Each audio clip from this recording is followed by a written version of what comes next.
Hello everyone, welcome to this B1 English listening practice video. You can use this video to practice your listening and comprehension as I speak.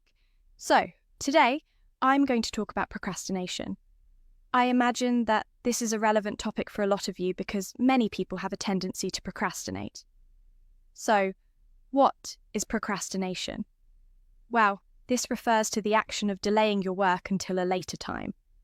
For example, let's pretend that you have a task that you're expected to complete by Friday.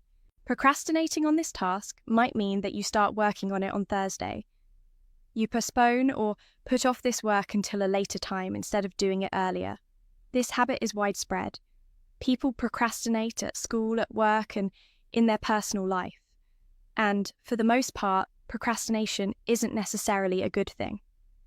Let's talk about some of the ways that procrastination can creep into our lives, and we'll talk about how we can kick this habit.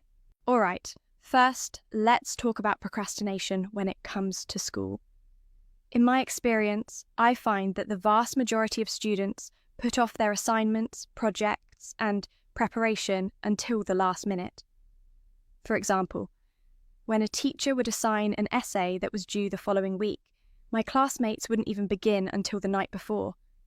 They would pull an all-nighter, as we say in English, and try to do it all in one go. In this area, I can honestly say that I never procrastinated, but I was practically the only one. When I was given an essay to write, I would split the work up evenly and write a little bit each day. Let's say I had 7 days to write an essay, and the essay was supposed to be 10 pages long. What I would do is divide 7 by 10, which is 0.7, and I would use that as the metric to know how much I needed to write each day. I'd write 0.7 pages each day, and then, by the 10th day, I'd have my essay finished. Instead of cramming all my work into one day, I'd space it out in a way that felt much more manageable. I never stressed out about having to do a ton of writing on the last day. This is one technique that you can employ in your own studies. Try to do an equal amount of work each day, and then you won't have to work against the clock to try to get your whole assignment or studying done in one night. Now, let's talk about procrastination when it comes to work.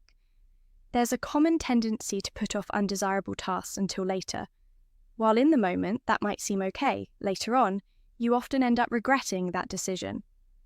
For me personally, when I put off an important task until later, I often dwell on the fact that I haven't finished it yet, and I dread having to do it at a later time. In other words, I don't even get to enjoy the time that I spent not doing the task because I'm thinking about the fact that I still have to do it later. I'm sure some of you have experienced this as well. In my opinion, the best way to avoid procrastinating in this way is to do your most important or difficult task first thing in the morning. This is an important concept that can really change your life. Suffer now so you can enjoy yourself later. It takes a lot of discipline and willpower to commit yourself to doing the hardest task first. But after you finish it, the rest of the day is smooth sailing. All right, lastly, let's talk about procrastination in your personal life. Maybe you have some goals you want to achieve or things you want to do in life, but you never actually get around to doing them. Well, one thing you can do to change this is to be more specific with your goals. For example, instead of having the goal to get good at English as soon as possible, make your goal measurable.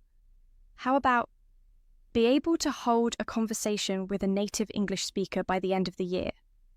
This goal is actually something you can visualize, measure, and accomplish.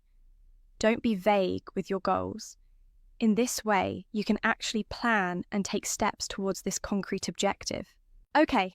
Now, I'm going to ask you 3 questions about today's video. Write your answers and a comment down below. 1. What is procrastination? 2. What's one way to avoid procrastinating at work? 3. How can you improve your personal goals? Okay, that's all for today. I'll see you next time.